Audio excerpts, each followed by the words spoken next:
Salam la famille, j'espère que ni jàmm baax a baax encore xaaliso mais nag tey moom dañoo bëgg a taxaw ci àndandoo yu bon ndax bu leen xoolee àndandoo yu bon moo nar a yàqal ki nga xam ne si moo di Boury te moo yàqal ki nga xam ne si ne moo di Maty Rose ba gis ngeen tey mi ngi en risque pour ñàkk ba kanam ndax ëmb bi nga xam ne si ne mi ngi ko doon bëgg a yàq li ko waral du dara lu àndandoo bu bon moo ko poussé ba mu génn kër ndeyam ak baayam dem jëli appartement imposé ko li nga xam ne si ne moo xew ci biir dëkk bi maanaam comme que nekk nga ku siiw ku ñëpp xam génnal nga encaissé ci góor ñi yóbbu sa appartement ñu lay jox xaalis ngay tëdd ak ñoom guddi ak bëccëg bu leen xoolee Maty Rose loolu moo ko génne kër ndeyam ak baayam mais ku yaayam bëggoon éduquer la ndax gis ngeen yaayam comportement bi mu defoon ci moom doon jigéen boo xam ne si day xëy liggéey wàcc ñi bis ci këram toog mais nag gis ngeen xarit bi ni mu ko doon influencé toujours dañ ko génnal da ngaa war a génn sa kër yaay dem wuti appartement léegi jigéen nga mësën nga vacciné génnal nga téye sa dund amee parce que loolu lañ leen gëmloo jamono ji ni ñu ci bari ci ñoom ba tax ñuy def yenn erreur gis nga Maty Rose looloo ko daal ba gis nga bi mu génnee kër ndeyam ak baayam li ko ci fekk lépp dem na ba amatul conscience bi nga xam ne si ne war na ko am pour mën a seere dundam ba topp góor ñi n'importe quoi ba gis ngeen tey risque bi nekk ci moom jéem a yàq ëmb bu mën na ci jëlee ñàkk bakkanam boo leen xoolee loolu moo dal ki nga xam ne si moo di Boury tamit Boury moom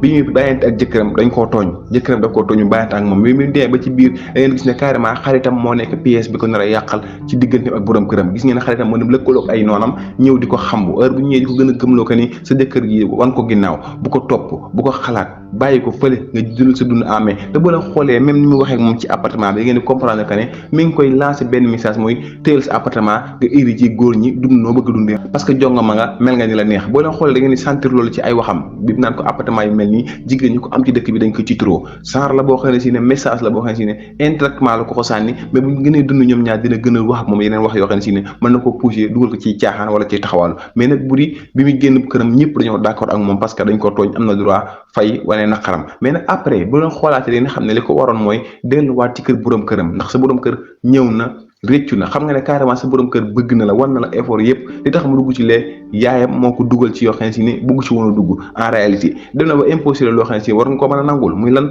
wutal la kër sa këru bopp yóbbu la fa yow ak sa njaboot ngeen nekk fa loolu ki la ko jox war nga ko mën a nangu ba ko ak ñaareelam yow nga dund sa dund seere sa dund mais boo bëggee topp nag waxi ñenn ñi nga xam ne si ne dañuy nduru ay xarit mais ay noonu lañ sa diggante ak sa borom kër du mas a baax tey buru dara Boury war na jox xool ak njabootam ndax jigéen am na fooy tool di sëy sa borom kër mën na laa tooñ mais sa njaboot war naa tax nga baale loolu noonu ngir lan téye leen ba ñoom duñ tumuranke bu leen xoolee njabootu Boury commencé ñoo tumuranke seen kër bàyyi seen bàyyi dem na ba bëgg a bàyyi ndax nit ki boo topp ci ginnaawam di daw toujours tamit te nangu laa jéggal bu yàggee li fa sis mooy nga xoolee leneen moo tax daal Boury jamono ji ba tey àndoo yu bon yi nga xam ne si ne ñoo lor Maty Rose tey jii moo na lor ki nga xam ne si ne moo di Boury moo tax nit ki boo nekk ci àdduna yi dund nag di bàyyi xel bu baax xarit dëgg la mais nag am na fooy toll sa xarit bu lay wax yenn kàddu yi war ngaa taxawaat xalaataat ndax kii li ma digal nii ndax lan la ma war a digal mbaaru dafa am lu nekk ci ginnaawam wala adduna dafa doy waar lii ñuy wane lépp am nit ki day ñëw ak yow nekk sa xarit depuis ba ngeen nekk xale ma ngeen màgg yàlla may la chance yu nga ko mayut say noonu ci moom la ñuy jaar ngir xam nañ am na lu manqué tax nit ku ne nit nga